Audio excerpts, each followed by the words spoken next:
পূর্ব বর্ধমান জেলা গলসি থানার এক প্রাচীন ঐতিহ্যবাহী গ্রাম কৈতারা।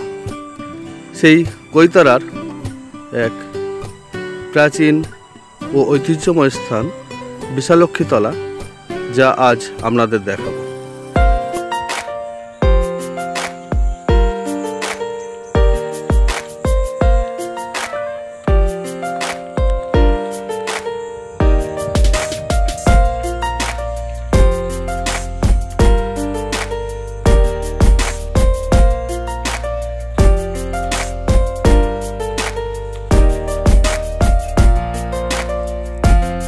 কৈতারা গ্রামটির নাম হয়েছে কবন্তী বাতক নাম থেকে। ডক্টর সুকুমার সেন এই নামটি উদ্ধার করেছেন বঙ্গদেশের প্রাচীনতম তাম্রপট্টলিপি মোল্লাসরল লিপি থেকে।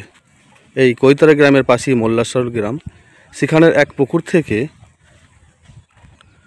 পঙ্ক উদ্ধারের সময় একটি তাম্রপট্টলিপি আবিষ্কৃত হয়, যেটি বঙ্গদেশের সর্বপ্রাচীন তাম্রপট্টলিপি। সেখানে এই গ্রামের নাম পাওয়া যায়, ফলে সহজে অনুমেয় গ্রামটি খুবই প্রাচীন।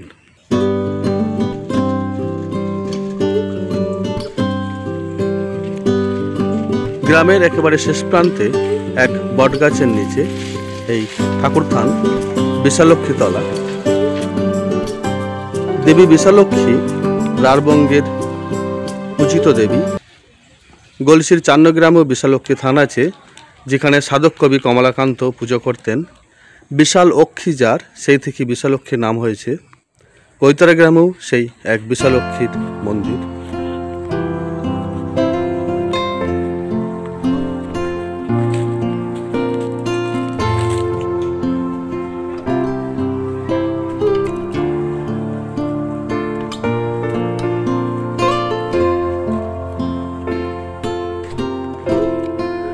বটগাছে কিছু ঘণ্টা বাঁধা আছে, যেগুলি ভক্তরা মানত করেন।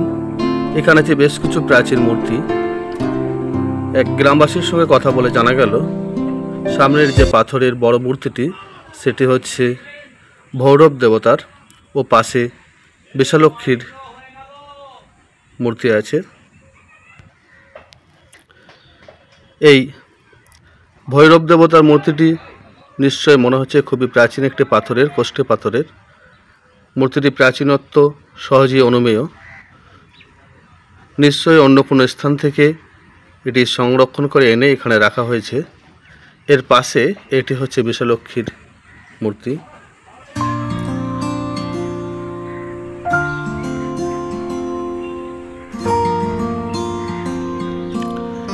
গ্রামের দত্তরা এই থানের সেবায়েত ও চক্রবর্তীরা পুজোর দায়িত্ব আছেন।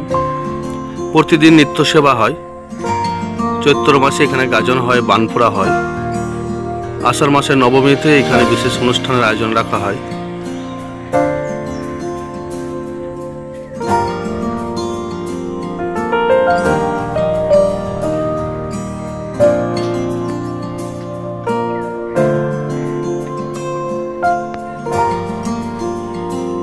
পাশে একটি পুকুর। এই পুকুরটার নাম কি? নতুন পুকুর।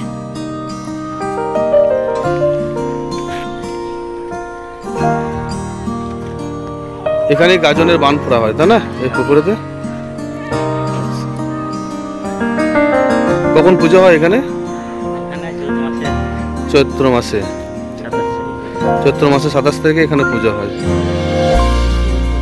বিশালক্ষী পুজো প্রতিদিন হয়।